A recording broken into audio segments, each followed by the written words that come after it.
Hi friends, welcome to పాటతో పాటుగా. ఇవాళ మంచి sweet corn broccoli fried rice చూద్దామండి. చిన్నపిల్ల కూడా ఉంది కాబట్టి నాతో పాటు మా అమ్మాయి చాలా ఇష్టంగా తింటుందండి. అందుకని ఎటువంటి స్పైసెస్ లేకుండా చాలా టేస్టీగా ఇంట్రెస్టింగ్గా ఎలా చేసుకోవాలి అనేది మనం వీడియోలోకి వెళ్ళి చూసేద్దాం రండి.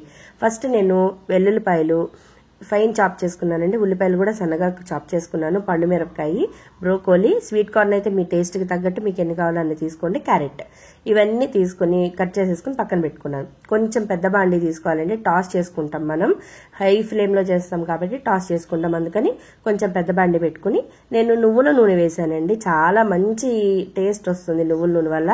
కొంచెం నువ్వుల నూనె వేసుకుని దానిలో ఫస్ట్ వెల్లుల్లిపాయలు, ఉల్లిపాయలు, మిరపకాయ వేసేసి దాన్ని నేను బాగా వేగనిచ్చానండి. వెల్లుల్లిపాయలో నుంచి మంచి అరోమా బయటకు వచ్చేస్తుంది అనమాట. అంత దాకా దాన్ని వేయించిన తర్వాత ఉప్పు, కొంచెం పసుపు. ఇప్పుడు ప్రెసెంట్ బయట సిచ్యువేషన్స్ అవి బాగాలేదు కదండి, అందుకని నేను ప్రతి దానిలో పసుపు వేస్తున్నాను. ఈవెన్ ఉప్మాలో కూడా వేస్తున్నాను. చాలా బాగుంటుంది టేస్ట్. అయితే పసుపు వేసేసిన తర్వాత మనం ఏవైతే తీసుకున్నామో కూరగాయలు, వీటిలో ఇంకా క్యాప్సికమ్ వేసుకోవచ్చండి. మనకి ఏ కూరగాయలు కావాలో ఆ కూరగాయలు వేసుకోవచ్చు. నేను మాత్రం ఇంతవరకే తీసుకున్నాను. ఈ కూరగాయలన్నీ హై ఫ్లేమ్లో కలుపుతూనే ఉండాలండి, లేదంటే మాడిపోతాయి, లేదంటే అడుగంటిపోతాయి. బాగా రైస్ వేసిన తర్వాత ఎలాగో అడుగంటుతాయి కాబట్టి ఈ లోపు వీటిని మాడకుండా జాగ్రత్తగా ఎంత బాగా కలుపుకోగలిగితే అంత బాగా కలుపుకోవాలి. వీటిలో కొన్ని క్లిప్పింగ్స్ మిస్ అయిపోయాయండి. నేను కొంచెం ధనియాల పొడి, లైట్గా గరం మసాలా, కొంచెం మిరియాల పొడి వేసి రైస్ అది వేసాను. కొంచెం కసూరి మేతి కూడా వేసానండి. ఆ క్లిప్పింగ్స్ కొంచెం మిస్ అయ్యాయండి. ఈసారి మాత్రం ప్రాపర్గా వచ్చేలాగా చూసుకుంటాను.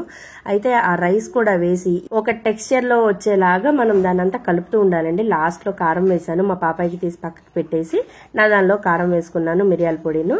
చాలా చాలా టేస్టీగా ఉంటుందండి. ఇది స్పెషల్ గా నువ్వుల నూనెతో చేసుకుంటే చాలా చాలా బాగుందండి. లాస్ట్ లో ఆనియన్, నిమ్మకాయ పెట్టి సర్వ్ చేశానండి. పెద్దవాళ్ళు తినేటట్టయితే కనుక సోయా సాస్ అని, వెనిగర్ అని, చిల్లీ సాస్ అని, టొమాటో సాస్ అని వేయొచ్చు. నాతో పాటు మా పాపాయి తింటుంది కదండి, ఏమీ వేయలేదండి. ఇలా కూడా చాలా టేస్టీగా ఉంది. నా ఛానల్ కనుక ఫస్ట్ టైం చూస్తుంటే లైక్ చేయండి, షేర్ చేయండి, సబ్స్క్రైబ్ చేసుకోండి ఫ్రెండ్స్. బాయ్.